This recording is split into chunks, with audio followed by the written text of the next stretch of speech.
Welcome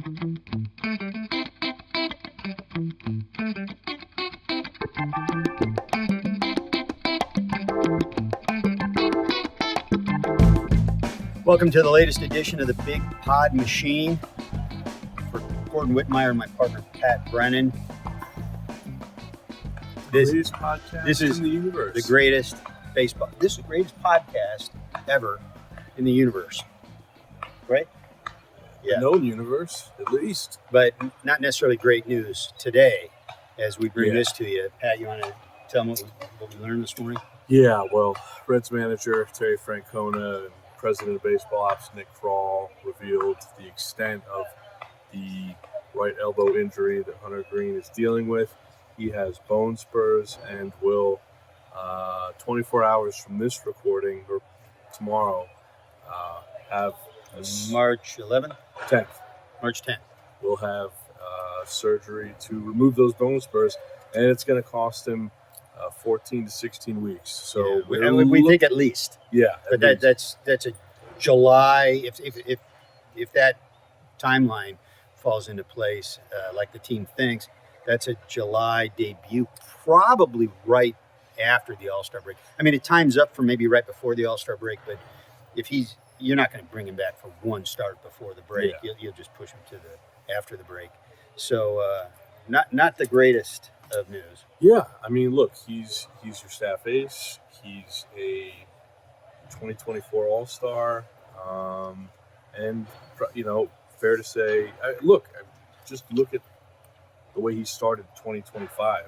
He was an viable participant in the early Cy Young conversation in the National League. Yeah. And you lose that. I don't think.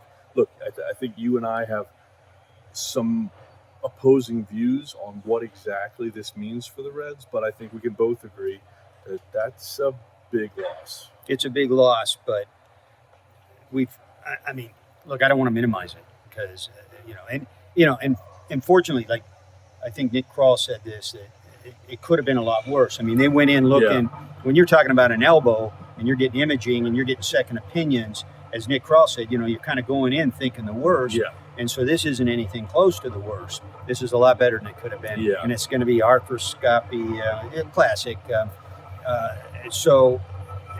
And by the way, the UCL, the Tommy John ligament in there is apparently in great shape. Yeah. So there's no issues there. So long term, this looks good. So I don't want to minimize the fact. I mean, this is half a season we're talking about. It maybe more than half a season by the time all's said and done. But we've been down this road before, Pat.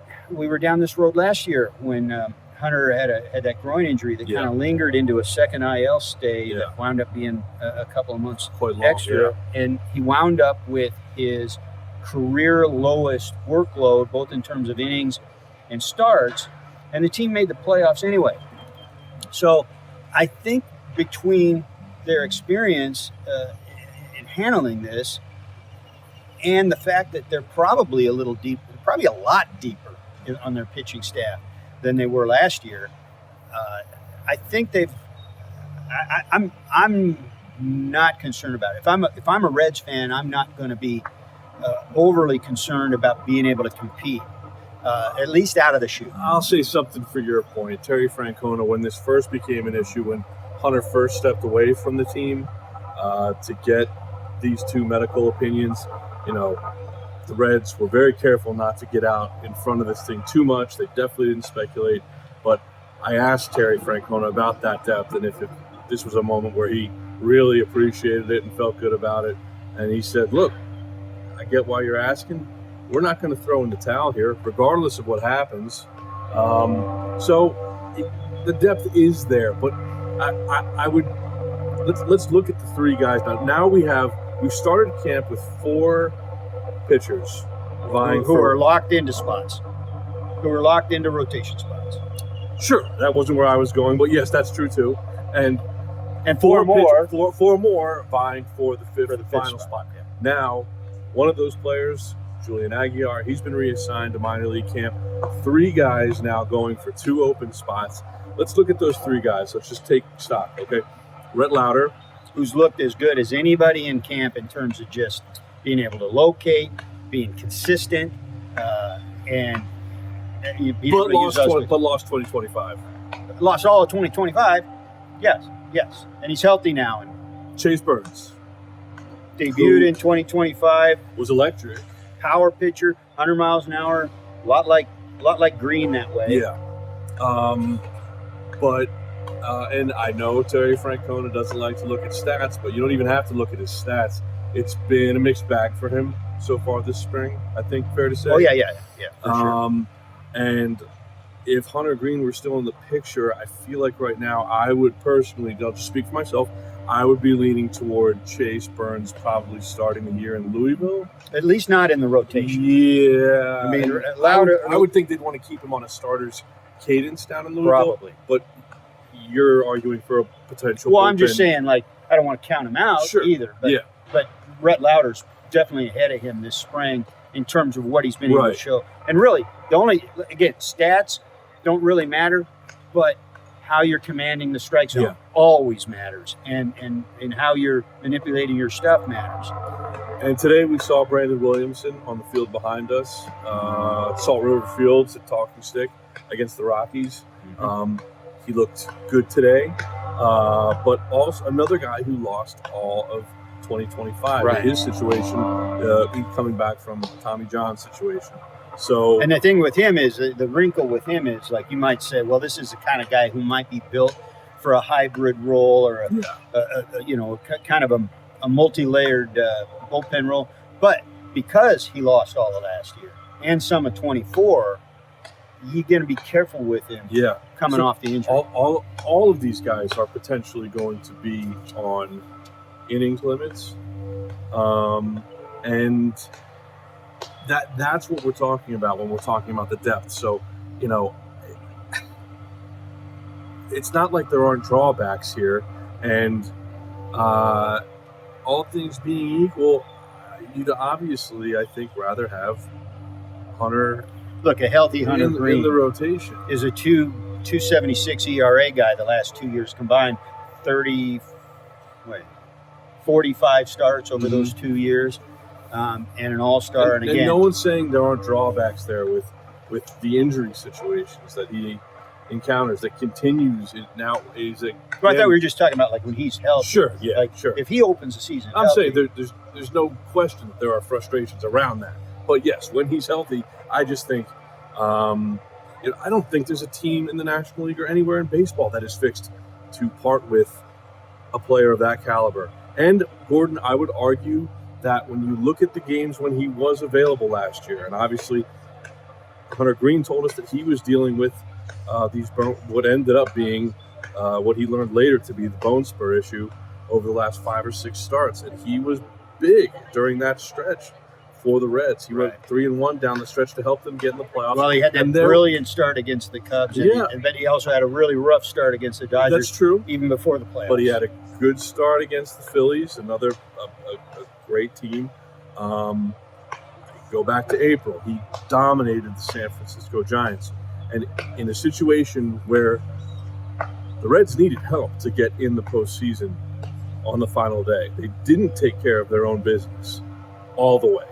They took care of a lot of business, but not all of their own business to get in. Needed help on the final day. Needed a Mets loss. Got it. They got a month of Mets losses. Yeah, that's true. But without Hunter and those games where he really kind of won them on his own in a lot of ways, I don't see how they get in the postseason last year without Hunter Greene, and that's the kind of loss we're talking about. You and I have talked about this, and I think you could make that case for him and any of at least a half dozen other guys on the team, because literally every win they banked was the difference in making the playoffs or not. So, Noelvi Marte's catch against the Pirates near the end of the season. Maybe they don't get in without Noelvi Marte. Zach Patel against the Cubs at Wrigley. Some of the defensive plays Brian Hayes made. What Spencer Steer did at first base. You just go on. It's what Sal Stewart did when he came up in September, led the team in home runs. that month. So all of these things came into play. I just think there's a couple of things that make me feel like if I'm the Reds, and by the way, we surveyed a lot of the Reds players, on the day this news came out, and they still hold out the same high expectations they had coming in, and a lot of that's based on the depth. But here's another thing. They've been down this road before. In 2023, they almost made the playoffs, and he missed a ton of time. And they needed, they desperately needed him. And he came back late, and when he was there, made a big difference. But they did it based on all those young guys that broke in 2023, that sort of youthful energy, and the stuff that Ellie De La Cruz did for 6 weeks when he broke in. What Brandon Williamson did is he became a better pitcher all season long after breaking in May that year.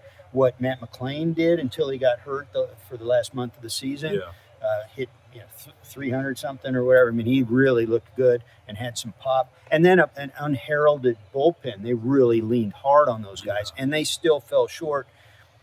But they've done it. I guess what I'm saying is, look, this guy's one of the best pitchers in baseball. He just flat is. But they've done it without him enough now in the last few years that I don't think, as they look at the depth they can backfill with, I don't think they're scared. Certainly, they went 39-33 while he was on the IL last year. It's a 540-something winning percentage. They had a losing record by a couple games in the 90 games when he was on the active roster. Now that's not his fault. That's not the point of finger at him. Yeah. What I wanted to underscore is they've been down this road before and competed very well. Yeah. Here's the other thing, man. They have a very soft schedule in the beginning relative to the end of the season. Mm-hmm. They have a chance to take advantage of that, and maybe with a second best rotation by a little bit, still make a lot of noise. Yeah. And remember, they had Gino Suarez, and they have a healthy Ellie De La Cruz coming back this year. Yeah. They might score a few more runs a game. Yeah. So I don't think I think that their high expectations of getting to the playoffs and making some noise are still intact. I'll add to that point again in mentioning that, to get Hunter Greene, assuming they get him back, whenever they get him back, if the Reds are in a competitive position, that could be a huge boost to this team. Nick Kroll called it. Yeah, a trade deadline. It'd be like a trade deadline. That's that's kind of a cliche, isn't it? Injured guy comes back and has the impact. By the way, they said the exact same thing about the exact same guy in 2023, and it wasn't until well after the trade deadline that he came back. Right. And I think Lodolo was kind of in the same boat right about the same time, and he got pushed back too. So, to be determined. Yeah. There, but. However, did you look at the September schedule? It's brutal. You could certainly use Hunter for that stretch. Yeah, and so that's the other potential bright side to this is look, not only have they done this before, and they're better equipped than they have been in years to backfill for a loss like this, but if he does come back, and it doesn't even have to be in July, what if he comes back in August? He could come back on August 15th, and if they're in this thing, which they have every reason to think that they will be, then all of a sudden he's there for 6 weeks. He doesn't have the miles on his arm from the first 4.5 months of the season, and then if they do get into the playoffs, like he can help navigate that awful stretch run down the final month plus. Mm-hmm. If they do get in, now he's fresh. Yeah, he's fresh and probably hitting a stride about that time. That would be the ideal situation. And if at least most of everybody else is healthy, you could be really looking at some nice choices to have matching up against some of the tougher teams in the league that are in that playoff field.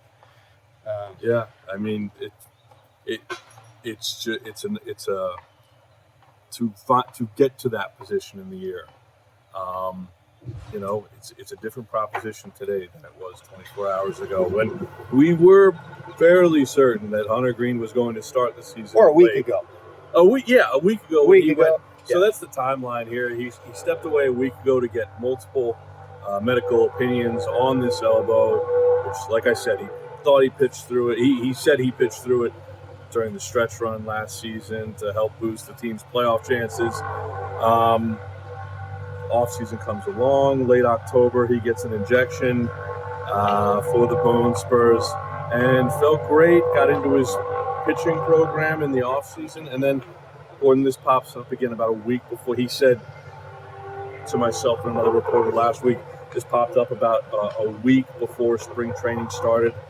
He's been managing the discomfort. I tell you, the thing about it is, look, man, I'll be anxious to talk to you. Like I think we expect him maybe to be back in camp, getting some treatment and rehab. Well, I don't know if he'll be up to rehab by then, but certainly getting some treatment the final week of camp. Yeah. It'll be nice to be able to talk to him and ask him some of these questions. Yeah. Because the thing he told us after he made his one Cactus League start was that he felt physically great. He said he had easy velo. He said it felt like playing catch. That seems to belie a little bit of what we're hearing now, is that this was an issue coming in and that it started bothering him over the last week to 10 days or whatever. He woke up on March 3rd, a day that he was going to have a bullpen, and that morning reported stiffness. And then the next day, Nick Kroll was sitting in Terry Francona's office telling us out here in the desert that they were going to have to get this thing looked at, and if there was a problem, try to nip it in the bud. And that ultimately is where we find ourselves a week later. And Terry Francona told us the same thing, is that Hunter kept telling him, I feel great, I feel fine. Yeah. And that maybe he was telling Derek Johnson, the pitching coach, maybe being a little more forthcoming with him than maybe he was with the manager, which, see, I don't know. It'll be good to actually talk to Hunter. Yeah. Because it's not, I'm sure there's an explanation for this. It'd be just nice to be able to ask him. Yeah. In the meantime, we're looking at this 3-horse race for 2 spots. Yeah. What are your thoughts on that at this stage? Well, I think my thoughts on it, unless something goes haywire here, and again, we've got, as we talk here, we've got a week and a half left before they break camp, and so a lot of things can happen, and but Rhett Lauder has looked so good. Yeah. And what he gave us as a 6-start glimpse, 1.17 ERA, when he debuted in 2024, really suggests that this is who he is, and he's healthy again, and so maybe he's ready to kind of pick up where he left off over a year ago. I like what I've seen. If that holds up, then to me it's a 2-man race for the 5th spot, and then that's Williamson and Burns. The thing about Williamson is, and then this gets into kind of matchups and stuff, is that he would be a third left-hander in the rotation, which isn't necessarily a bad thing. I mean, when you're talking starters, they obviously have stuff to get out both sides, and that shouldn't necessarily be an issue. And I haven't done a deep dive on the like what the lineups they're going to face out of the shoot are either. Maybe that makes sense. But the guy that you're missing is 100-mile-an-hour power pitcher with pedigree. Like, a little less worried about matchups. Number 2 overall draft pick pedigree, which is exactly the same as Hunter Greene. And we're talking about Chase Burns, who last year in 4 of his last 5 starts struck out 10 or more guys. So if he starts looking really good, his last 2-3 times, I don't know how many, I guess he'd have at least a couple more starts in spring. But if he starts looking good, it looks like he's finding his command, finding some kind of rhythm, then I kind of like that. Yeah. And Terry Francona continues to emphasize, if not every day, it's every other day. The stats don't matter at this point. What he cares about with his starting pitchers is that they feel good, that they're healthy, and so far, Chase Burns is healthy, knock on wood, and there are positives. Even from a couple days ago, he got roughed up by the Padres, turned around and rebounded really strong against that lineup. Got the last 5 batters out to close out his day. And Terry Francona was really upbeat about that. So he can build on that. I think Terry's sense is probably, Chase is probably in a good spot here. But so does Williamson, appears to be, right? So it's pretty good today, right? So I don't know how they play this out. There's also we've asked about a 6-man rotation. The only reason I bring this up is the explanation when it looked like you had all this depth for not going to a 6-man rotation wasn't so much the off days up front on the schedule, which is always a factor. Nobody starts with a 6-man rotation for that reason. But the other reason is it means you're carrying the 6th starter in the bullpen. It means your bullpen's one fewer guy, so that if you have a short start by somebody and you need to lean really hard on the bullpen, you're kind of an arm down. And so Francona definitely doesn't like doing that. But if your other guy is a Williamson and you can manage his workload effectively enough that you're not worried about how he transitions into this first season since the surgery, then he could be a piggyback option kind of on a schedule where if he's not needed in that role, he's a 2-inning guy for sure the next game, type of a thing. And then that gives you, a left-handed complement to what might be, Chase Burns. Yeah. So that's a possibility. I have one other thought on this. Yeah. So we talk about if everything goes well with Hunter Greene's rehab on this, and he comes back sometime in the second half. And again, whether that's right after the All-Star break, whether it's a couple weeks later, maybe the start of August, whatever that is, whether he gets the final 6 weeks, the final 8 weeks of the season, whatever it is. Where have we seen that before in recent history? The Los Angeles Dodgers. Yeah. They've got so many big league caliber, all-star worthy type of starting pitchers. I mean, they went in with 8 or 10 last year, but some were on the IL, some they slow played into the season. One in particular that I'm thinking about is Blake Snell, the 2-time Cy Young Award winner, who made a couple of starts early and then they put him on the IL. He didn't pitch again until August 2nd or something like that. He came back and dominated. Pretty deft move, yeah. And so all of a sudden, that is a trade deadline acquisition. Yeah. That's a blockbuster trade deadline acquisition. And he pitched like a Cy Young winner those last 2 months, and then was a game 1 starter for them in the playoffs and really helped. Yamamoto had all those innings and answered the bell all year long. Now you had this fresh arm come in alongside of him at the front of that rotation, and they were literally unbeatable in the postseason, in large part because of that. Yeah. So they've kind of provided a blueprint for this, this kind of being a microcosm, I guess, of that, potentially, in a best-case scenario. Yes, that would be a best-case scenario. And it is some ways down the line, safe to say. Yeah, I mean, look at it. And you gotta stay within the sight of the playoff field, too. But, Gordon, you know how I feel about the NL playoff field, that third wild card. That's beautiful. Is that what you're banking on again this year? It might be. Yeah, at this point it might be. I think they're still in good shape to go out and just compete straight up. I told someone yesterday that third wild card, at the very least, it's always just going to be hanging right there. That's what history tells us. It was there last year and they took it. I think they're in a great spot for one of the wild cards. Look, man, they got to be thinking bigger than that, and they got to go get bigger than that, because look, Andrew Abbott is going to be the opening day starter instead of Hunter Greene.